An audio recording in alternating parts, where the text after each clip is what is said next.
بسم الله الرحمن الرحيم. قال رسول الله صلى الله عليه وسلم: إن لكل قوم عيدا وهذا عيدنا ولنا عيدان. نبی کریم صلی اللہ علیہ وسلم نے ارشاد فرمایا، ہر قوم کے یہاں تہوار ہے اور ہمارے صرف دو تہوار ہیں، ایک کا نام عید الفطر ہے اور ایک کا نام عید الاضحیٰ ہے، اور اس کے علاوہ جو امت نے یا مسلمانوں نے تہوار بنا رکھے ہیں وہ سب کے سب خدا تعالیٰ سے بغاوت ہے، خدا تعالیٰ کے دین اور ان کے انتظام شریعت سے بغاوت ہے۔ سوال یہ ہے کہ مسلمان عیدگاہ میں نماز کیوں پڑھتے ہیں؟ شان و شوکت کو ظاہر کرنے کے لیے کہ ان کی اتنی تعداد ہو گئی ہے، اس کے باوجود بھی یہ اخلاق مند ہیں۔ اسی مقصد کے لیے سال بھر میں 2 موقع ایسا آتا ہے کہ اپنے گھر سے، کاروبار سے، دکان سے، اپنی مسجد کو بھی چھوڑ کر ایک کھلی جگہ میں پہنچا جاتا ہے، پھر وہاں پر 2 رکعت نماز ادا کی جاتی ہے، تاکہ ہماری تعداد غیر قوم پر ظاہر ہو کہ اتنی تعداد میں یہ ہیں، اس کے باوجود بھی اخلاق مند ہیں۔ اگرچہ ہم اخلاق مند ابھی نہیں ہوئے ہیں اتنا، لیکن شریعت کا مقصد پرپز یہی ہے۔ یہ ہے عیدگاہ میں نماز پڑھنے کا مقصد۔ عیدگاہ کی میرے بھائی ایک مثال ہے، مثال میدان محشر کی طرح عیدگاہ ہے۔ میدان محشر میں کیا ہوتا ہے؟ سارے لوگ اکٹھے ہو جائیں گے، اماں بھی، ابا بھی، بھائی بھی، بہن بھی، دادا بھی، پردادا بھی، لکڑ دادا، سکڑ دادا، اکھڑ دادا، جتنے دادا ہوں گے سب اکٹھے ہو جائیں گے، نئے بھی، پرانے بھی، چھوٹے بھی، بڑے بھی، امیر بھی، غریب بھی، مقیم بھی، مسافر بھی، سارے لوگ اکٹھے ہو جائیں گے۔ تو عیدگاہ میں بھی یہی ہوتا ہے، سارے لوگ اکٹھے ہو جاتے ہیں۔ وہ الگ بات ہے ہمارے یہاں عورتوں کے لیے انتظام نہیں ہے، ورنہ سارے لوگ اکٹھے ہو جاتے ہیں۔ تو عیدگاہ میں کیا ہوگا؟ جو میدان محشر میں ہوتا ہے وہ یہاں بھی ہوتا ہے۔ میدان محشر میں کیا ہوگا؟ لوگ اپنے اپنے اعمال لے کر پہنچیں گے موقف حساب میں، اللہ تعالیٰ کے بارگاہ میں حساب دیں گے۔ ویسے ہی لوگ عیدگاہ میں پہنچتے ہیں، کچھ لوگ تراویح لے کر پہنچتے ہیں، روزے لے کر پہنچتے ہیں، اعتکاف لے کر پہنچتے ہیں، تلاوت قرآن لے کر پہنچتے ہیں، اور بہت ساری عبادات لے کر پہنچتے ہیں۔ یعنی کچھ لوگ خدا تعالیٰ کی طرف سے رحمت کے حقدار ہو جاتے ہیں وہاں پہنچ کر، اب کچھ لوگ رحمت کے حقدار نہیں ہوتے، لعنت کے حقدار ہوتے ہیں۔ جیسے ان کا اور مہینہ خالی نکل جاتا ہے، ویسے ان کا یہ بھی مہینہ خالی نکل گیا۔ تو عیدگاہ میں کچھ لوگ رحمت کے حقدار ہو جاتے ہیں، کچھ لوگ لعنت کے حقدار ہوتے ہیں۔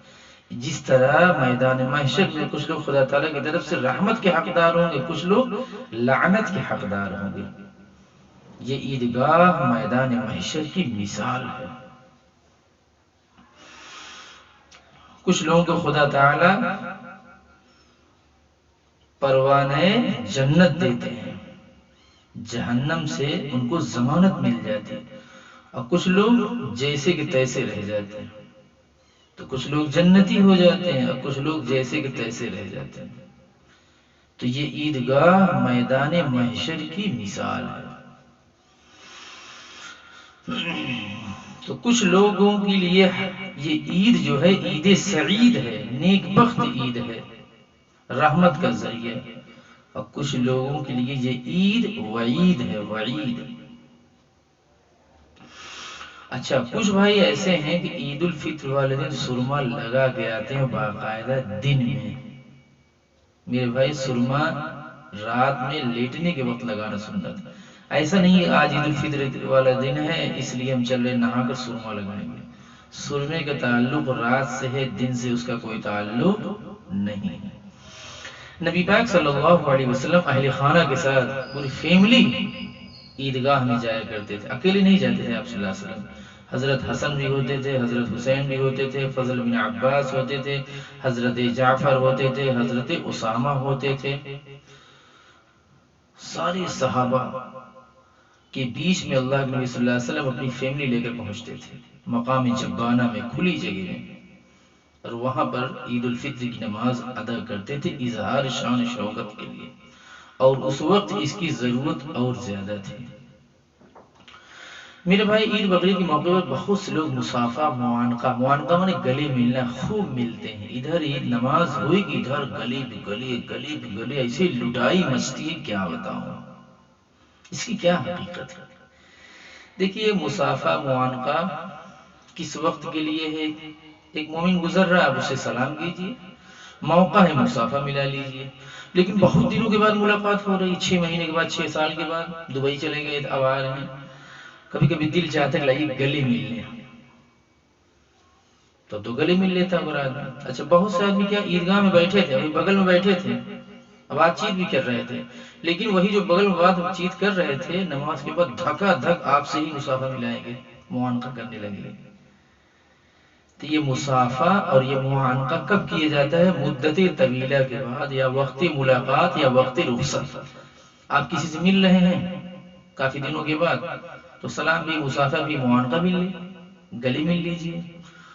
اور ایک یہ کبھی بات چیت کر رہے تھے، ابھی ایک دن پرسوں ملے تھے اور آج جو ہے وہ گلے مل رہے ہیں، اس کا کوئی مطلب نہیں ہے، بے مقصد ہے، اسی لیے منع ہے. عید کے بعد خصوصی طور پر مصافحہ معانقہ کرنا ہے، لِأَنَّهَا مِن سُنَنِ الرَّوَافِدِ. یہ سب شیعوں کا طریقہ ہے. انہی شیعوں کے طریقے سے بہت سارے مسلمان بھولے بھالے قسم کے، نادان قسم کے، وہ بھی پڑ گئے ہیں کہ نماز کے بعد اپنے مولاناؤں سے، اپنے اماموں سے مصافحہ کرتے ہیں، اور سمجھتے ہیں کہ ہم کوئی مقدس اور عظیم کام انجام دے رہے ہیں، کوئی اچھا کام کر رہے ہیں. میرے بھائی جس چیز کا کوئی ثبوت نہیں اس پر کوئی ثواب نہیں. اس لیے مصافحہ ہے یا معانقہ، گلے ملنا ہے، وقت رخصت ہوتا ہے یا وقت ملاقات. کوئی آیا ہے بہت دنوں کے بعد، اب آپ کر لیجیے. کوئی جا رہا ہے بہت دنوں کے لیے، اب آپ اس سے کر لیجیے. لیکن خامخواہ عیدگاہ میں بیٹھے تھے، بات چیت کر رہے تھے، نماز کے بعد روبوٹ کی طرح دوڑ دوڑ کر، کود کود کر، دھکا دھک مصافحہ معانقہ کرنے لگتے ہیں اور سمجھتے ہیں کہ بہت بڑا کام ہے، اور جو نہیں کرتا اس کو لعن طعن کرتے ہیں. بتائیے عید والے دن بھی مصافحہ نہیں کیے، معانقہ نہیں کیے، گلے نہیں ملے.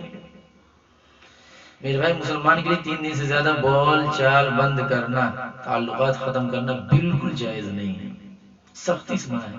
3 دن موقع ہے، صلح کر لیجئے، سمجھوتا کر لیجئے، بیٹھ کر آپس میں سمجھ لیجئے کہ اس مسئلے کا صحیح حل کیا ہے. 3 دن اللہ پاک موقع دیتے ہیں، چانس دیتے ہیں. لیکن چوتھے دن اگر سامنا ہو جائے تو اس سے سلام کرنا ضروری ہے. اگر سامنا ہو رہا ہے، سلام کرنے سے کیا ہوگا کہ آپ کے دل میں اب وہ کدورت، وہ سیاہ پن، کالا پن اس کے تعلق سے نہیں ہے. اچھا جب سلام کر لیں گے جس کا مطلب کیا ہے کہ بول چال آپ کا چالو ہو چکا ہے. وہ الگ بات ہے کہ اس سے زیادہ آگے مت بولیے ورنہ پھر بوال ہو جائے گا. لیکن سلام اگر آپ کر رہے ہیں تو اس کا مطلب ہے کہ آپ نے بول چال چالو کر دیا ہے، اللہ کی نظر میں گناہ سے بچ رہے ہیں آپ. لیکن آپ کا سامنا ہو گیا، سلام نہیں کی، اس کا مطلب یہ ہے کہ آپ وہ غصہ، وہ غم، وہ ٹینشن، وہ بے عزتی، وہ بے حرمتی، وہ سوچ ابھی دل میں رکھے ہوئے ہیں، اس لیے آپ گنہگار ہیں. 3 دن کا موقع ہے. اب اس کے لیے انتظار کرنا کہ جب عید آئے گی، بقرہ عید آئیں گی، سوئیں پینے جائیں گے تو گلے ملیں گے، مصافحہ کر لیں گے تو سارے گناہ ہمارے معاف ہو جائیں گے. میرے بھائی غلط فہمی ہے. اللہ تبارک و تعالی ہمیں اور آپ کو توفیق عمل دے.